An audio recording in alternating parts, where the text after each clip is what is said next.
అందరికీ నమస్కారం. శివాయ గురవే నమః. శ్రీమాత్రే నమః. శ్రీ గురుభ్యో నమః. మనం శ్రీ లలితా సహస్రనామంలోని ఫలశ్రుతి ఉత్తరపీఠిక గురించి చెప్పుకుంటున్నాం. అందులో మొదటి 8 శ్లోకాలు పూర్తి చేసుకున్నాం. ఈ రోజు నుంచి 9వ శ్లోకం నుంచి 17వ శ్లోకం వరకు ఉండే విశేషాంశాలని తెలుసుకుందాం. 9వ శ్లోకం.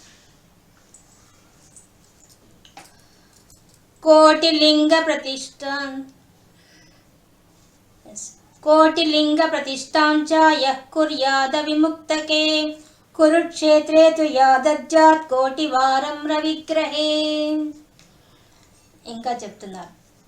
ఈ దీంట్లో వచ్చేసి మనకి ఎట్లాంటి ఫలితం పుణ్యం వస్తుంది చెప్తున్నారు. ఎట్లాంటి పుణ్యం వస్తుందట? కోటి లింగ ప్రతిష్టాంచ యః కుర్యాద్ అవిముక్తకే. అవిముక్త క్షేత్రమైన కాశీ క్షేత్రంలో మన పెద్దలు మనకేం చెప్తారు? కాశీ క్షేత్రం మనం దర్శనానికి పోయినప్పుడు కనీసం ఒక లింగమన్నా ప్రతిష్ఠించాలంటారు. అంత శక్తి లేకపోతే అక్కడ ఉండే మట్టి తీసుకొని ఆ మట్టితో అన్నా కొంచెం లింగం రూపం తయారు చేసి ఆ గంగా తీరంలో పెట్టి రమ్మని చెప్తారు. మన పెద్దలు చెప్పేది అది. ఎందుకంటే అంత పుణ్యం వస్తుందన్నమాట.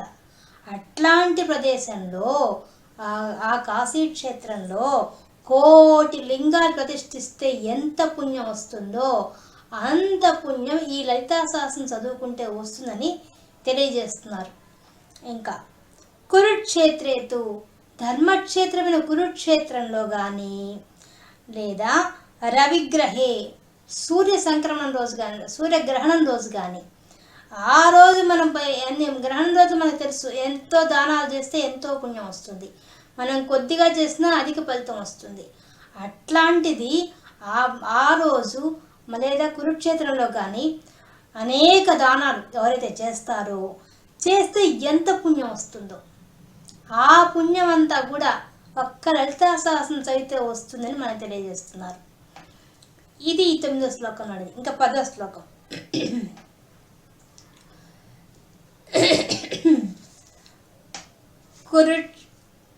కోటి సువర్ణ భారాణాం శ్రోత్రియేషు ద్విజన్మసు యః కోటిం హయమేధానాం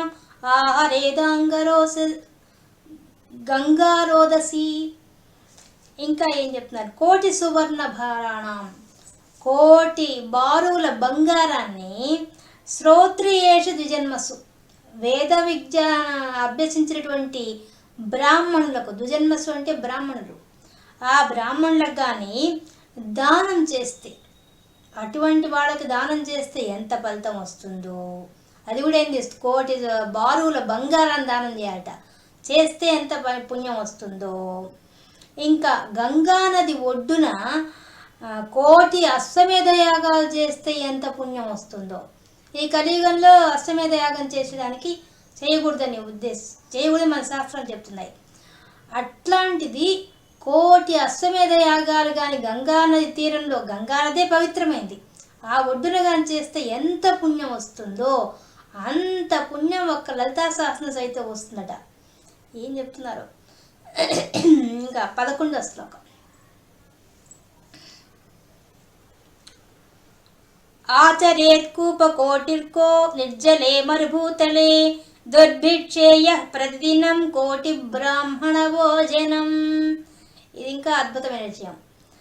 ఆచరేత్ కూపం అంటే బావిని కోటి బావులతో వాళ్త. ఎక్కడ?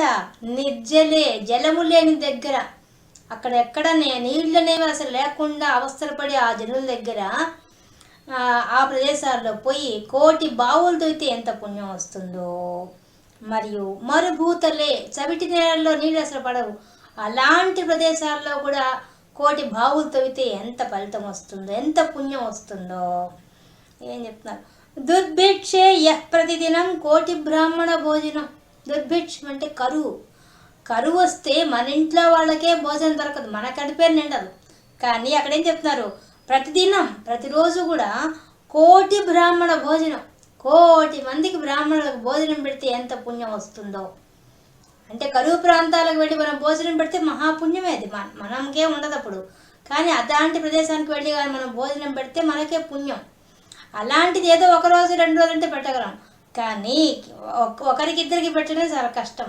కోటి మంది బ్రాహ్మణులు కూర్చోబెట్టి ప్రతిదినం పెట్టాలట ఆ కరువు ప్రాంతంలో. పెడితే ఎంత పుణ్యం వస్తుంది, ఇంకా దానికి లెక్కే లేదు అసలు ఆ పుణ్యానికి. అటువంటి పుణ్యం ఖాతాలో కూడా మన లలితా సహస్రం అయితే పడిపోతున్నాడ అని చెప్తున్నారు.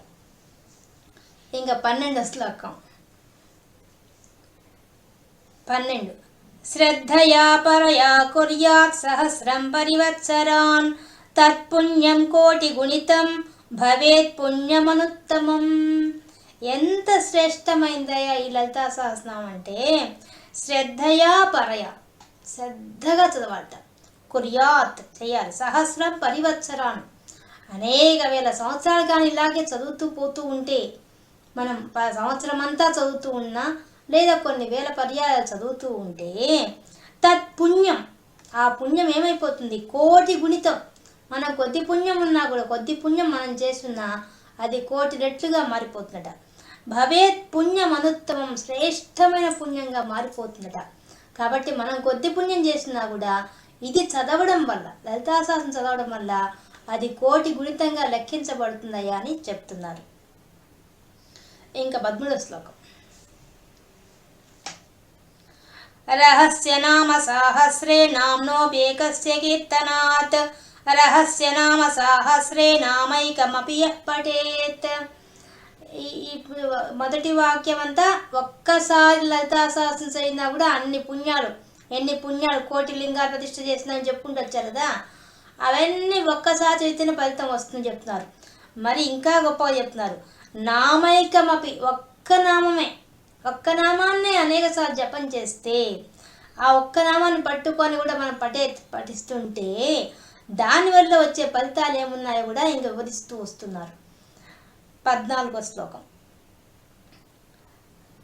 తస్య పాపాని నశ్యంతి మహాంత్యపి న సంశయః నిత్య కర్మానుష్ఠాన నిషిద్ధకరణాదపి.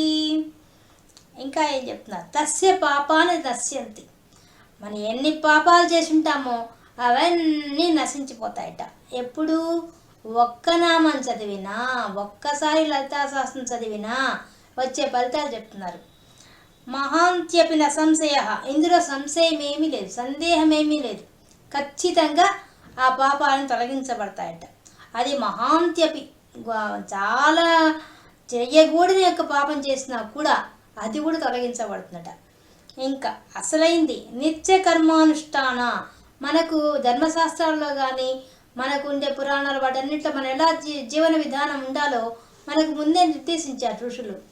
ఆ విధంగా చెప్పిన దాన్ని చేయకపోయినా పాపం వస్తుంది మనకి. నిజానికి వాళ్ళు ఎన్నో మనకు పెట్టారు. పొద్దున్నే ప్రాతకాలం నిద్ర లేచే దగ్గర నుంచి, మనం పడుదోమే విధానం దగ్గర నుంచి, మనం తినే తిండి దగ్గర నుంచి, రాత్రి పడుకునే విధానం దాకా అన్నిటికీ వాళ్ళు రూల్స్ చెప్పేశారు. కానీ మనం అవేమి ఇప్పుడు ఆచరించడం లేదు కూడా. అసలు అలా ఆచరించకపోతే పాపం వస్తూ ఉంటుంది, మనకు తెలియదు, కానీ పాపరాశిలో మనం పడిపోతూ ఉంటాం. అటువంటి దాన్ని కానీ నిషిద్ధకరణాదిపి, ఇంత ఘోరంగా మనం చేసే పని ఏంది, మనకు చెయ్యొద్దు అన్నవాడిని మధ్య కొనుక్కొచ్చుకొని చేస్తాం. ఇవి చెయ్యొద్దు అంటే అవే ముఖ్యంగా చేయడం మొదలు పెట్టేశారు. ఇప్పుడు కలియుగంలో అది చాలా ఇదిగా జరుగుతున్నది. ఇవి చెయ్యొద్దు అని ఎవరు మన ధర్మశాస్త్రాలు చెప్పాయో అవే మనం చేస్తున్నాం. నిషిద్ధకరణాదపి, నిషిద్ధం చేయబడ్డాయి అవన్నీ, కానీ అవి చేస్తున్నాం. దానివల్ల ఇంకా ఎంతో పాపం వస్తుంది. ఆ పాపాన్ని కూడా ఆఖరికి చెయ్యమన్నవి చేయకపోయినా పాపమే, చెయ్యొద్దు అన్నవి తెచ్చుకొని చేసినా పాపమే. ఈ రెండింటి వల్ల కూడా మనకు వచ్చే పాపాన్ని కూడా తొలగించే శక్తి ఒక్క లలితా శాస్త్రం, ఒక్క నామానికే ఉందని చెప్తున్నారు. అది 14వ శ్లోకానికి. ఇప్పుడు 15వ శ్లోకం. యత్పాపం జాయతే పుంసాం తత్సర్వం నశ్యతి ధ్రువం బహునాత్ర కిముక్తేన శృణుత్వం కలసి సుతాం. ఇంకా చెప్తున్నాడు, యత్పాపం జాయతే పుంసాం, అటువంటి పాపాలు ఎటువంటివి, నిషిద్ధాలు చేయడం, మనకు నిత్యకర్మ చేయకపోవడం, ఇవన్నింటి వల్ల పుంసాం, అటువంటి పురుషుడికి వచ్చే పాపం జాయతే పుడుతుంది, ఎంతో పాపం పుడుతుంది. ఆ పాపాన్ని తత్సర్వం, మొత్తం ఆ మొత్తం పాప రాసినంతా నశ్యతి తొలగించేస్తుంది. ధ్రువం ఇది ఖచ్చితం, ఇది జరిగి తీరుతుంది, ధ్రువం అని చెప్పేస్తున్నారు. బహునాత్రకి ముక్తేన శృణుత్వం కలశీసుత. కలశీసుత అంటే ఓ అగస్త్య ఋషి, ఓ అగస్త్యముని, అన్నీ చెప్పనేరయ్యా, ఎన్నని చెప్పమంటావు? ఈ లలితా సహస్రం నామం పట్టుకున్న వాడికి వచ్చే ఫలితాలు ఎన్నని చెప్పమంటావు? ఓయమ్మ చెప్తూనే ఉంటాను, వింటూ ఉండు నువ్వు. శృణుత్వం, శృణు, నేను చెప్తున్నాను. ఉక్తేనా, నేను చెప్తూ ఉంటాను, నువ్వు వింటూ. చాలా ఉన్నాయి, ఇంకా అన్నీ చెప్పడానికి ఏముందయ్యా, చాలా ఉన్నాయి చెప్పుకుంటే, అవి చెప్తాను విను అని చెప్తున్నాడు. ఇంకా 16వ శ్లోకం. అత్రైకనాంనో యా శక్తి పాతకానాం నివర్తనే తన్నివర్త్యమగం కర్తుం నాలం లోకాశ్చతుర్దశ. ఇంకా చెప్తున్నాడు, అత్రైక నామ్నో యా శక్తి పాతకానాం నివర్తనే. ఈ విధంగా సర్వ పాపాలు తొలగించే శక్తి ఈ లలితా సహస్రానికి ఉంది. కానీ అట్లాంటి ఈ శక్తివంతమైన లలితా సహస్రాన్ని ఎవరైనా తొలగించగలరా అంటే తన్నివర్త్య మఘం కర్తుం. అటువంటి ఈ పాపరాశితో కూడిన మనం చేసే పాపాన్ని తొలగించే శక్తి నాలం లోకాశ్చతుర్దశ, 14 లోకంలో ఏ లోకానికి లేదట ఆ శక్తి. ఆ శక్తి కేవలం ఎవరికి ఉందంటే లలితా సహస్రం మాత్రం ఉంది. ఆ లలితా సహస్రం ఉండే అమ్మవారికే ఉంది. కానీ 14 భువనాల్లో ఉండే ఏ జనులకు కానీ, ఏ దేవతలకు కానీ, గంధర్వులకు కానీ, యక్షులకు కానీ, కిందర్లకు ఎవ్వరికి కూడా ఆ శక్తి లేదట. తొలగించే ఆ పాపరాశిని తొలగించే శక్తి లేదట. నిజానికి పాపం మనం తెచ్చుకుంటే ఆ పాపానికి తగిన ఫలితం మనం అనుభవించాలా. కానీ దాన్ని తొలగించే శక్తి ఎలా ఉంటుంది? ఇంత సులభమైన మార్గం చెప్పేస్తున్నారు. లలితా సహస్రం ఒక్క నామం పట్టుకున్నా తొలగుతుంది, లలితా సహస్రం రోజు చదివినా వస్తుందని చెప్తున్నారు మనకి. కాబట్టి 14 భువనాల్లో ఉండేవాళ్ళు కూడా తొలగించలేరయ్యా. దీన్ని తొలగించే శక్తి, పాపాన్ని తొలగించే శక్తి ఎవరికి ఉందంటే ఈ సహస్రనామానికి ఉంది. ఇంకా 17వ శ్లోకం. యస్త్వక్త్వా నామ సహస్రం పాపహానిమభీప్సతి సహి సీత నివృత్త్యర్థం హిమశైలం నిషేవతే. ఇంకా చెప్తున్నా, ఎంత బాగా చెప్తున్నారు. యస్త్వక్త్వా నామ సహస్రం పాపహానిమభీప్సతి. ఈ పాపాన్ని పోగొట్టుకోవడం కోసంగా ఈ లలితా సహస్రాన్ని వదిలిపెట్టేసేసి వాడు ఎలాంటి వాడయ్యా అంటే ఈ లలితా సహస్రం చదవకుండా పాపాన్ని పోగొట్టుకోవాలనుకునేవాడు ఎవరైతే ఉంటాడో వాడు ఎటువంటి వాడంటే సహిసీత నివృత్త్యర్థం హిమశైలం నిషేవతే. బాగా చలి పుడుతుంటే హిమాలయాలకు పరిగెత్తిపోయేవాడట. ఎవరిని చలి పుడుతుంటే దుప్పటి కప్పుకుంటారు, ఇంకా వేడి కలిగించి దాన్ని పరిగిస్తారు. కానీ హిమాలయాలు పరిగెత్తారంటే అసలే చలికి తోడు అక్కడికి పోయారంటే అర్థమైంది అంటే మిగతా వాటిని ఆశ్రయించేవాడు ఎటువంటి వాడంటే ఆ చలికి తట్టుకోలేక హిమాలయాలకు పరిగెత్తిపోయేటువంటి వాడయ్యా. హిమాలయాలను ఆశ్రయించేటువంటి వాడు. ఇంత ఆశ్రయస్థానమైన ఈ లలితా సహస్రం ఉండగా దీన్ని వదిలేసి ఎక్కడికో పరుగులు తీస్తే ఏం ప్రయోజనము, పాపాలు పోవు అని చెప్తున్నారు. కాబట్టి ఈ విధంగా ఎన్ని ఫలితాలు చెప్తున్నారు, ఎంత పుణ్యం చెప్తున్నారో, పాపం పోయే మార్గం చెప్తున్నారు. పుణ్యం ఎంతెంత పుణ్యం వస్తుందో చెప్తున్నారు. కోటి లింగాలు ప్రతిష్ఠ చేస్తే ఎంత ఫలితం వస్తుందో, అశ్వమేధ యాగాలు చేస్తే ఎంత పుణ్యం వస్తుందో, కోటి బారుల బంగారం దానం చేస్తే ఎంత ఫలితం వస్తుందో, అంత పుణ్యరాశి ఒక్క లలితా సహస్రం చదివితే వస్తుంది అంటే ఇంకా మనం అంత కష్టపడకుండా వస్తున్నట్టే కదా లెక్క. కాబట్టి ఏమీ కష్టపడకుండా సులభంగా సంపాదించుకునే మార్గం ఇక్కడే ఉంది. కానీ దీనికి కావాల్సింది శ్రద్ధ. అది మధ్యలో పెట్టేశారు. శ్రద్ధ లేకుండా చదివి ప్రయోజనం లేదు. అన్నిటికన్నా ముఖ్యమైనది శ్రద్ధగా చదవాలి. అంటే భక్తి ఉండాలి అసలైంది. భక్తి శ్రద్ధ లేకుండా చదివి ఎంతసేపు నాలుక చివరిని చదివి ప్రయోజనం లేదు. అది మనస్ఫూర్తిగా లోపలికి వెళ్ళి ఆ ప్రతి పదాన్ని భావాన్ని భావిస్తూ చేస్తేనే ఈ ఫలితాలన్నీ వస్తాయని అర్థం.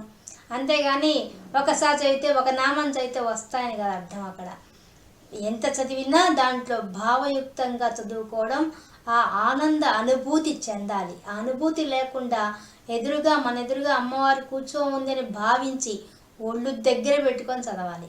కానీ అలాంటి స్థితికి చేరిన వాళ్ళు ఈ ఫలితాలని పొందారు. మనం ఆ స్థితికి చేరడం చాలా కష్టం. చదువుతుంటాం కానీ మధ్య మధ్యలో మన మనసు ఎక్కడికో పరిగిస్తుంది. ఆ పరిగెత్తిన దాన్ని తీసుకొచ్చి మళ్ళీ కూర్చోబెడుతూ ఉండాలా, అప్పుడే ఎప్పటికో ఆ స్థితికి మనం కూడా చేరుకుంటాం. కానీ ఆ అదృష్టం మాత్రం ఎప్పుడో జీవితంలో ఉంటుంది. ఇది మనకు ఈ 9వ శ్లోకం నుంచి 17వ శ్లోకంలో దాకా ఈ ఫలశ్రుతిలో చెప్పిన విశేషాంశాలు. రేపు మిగతా శ్లోకాలతో కలుసుకుందాం. సర్వం శివార్పణమస్తు. స్వస్తి.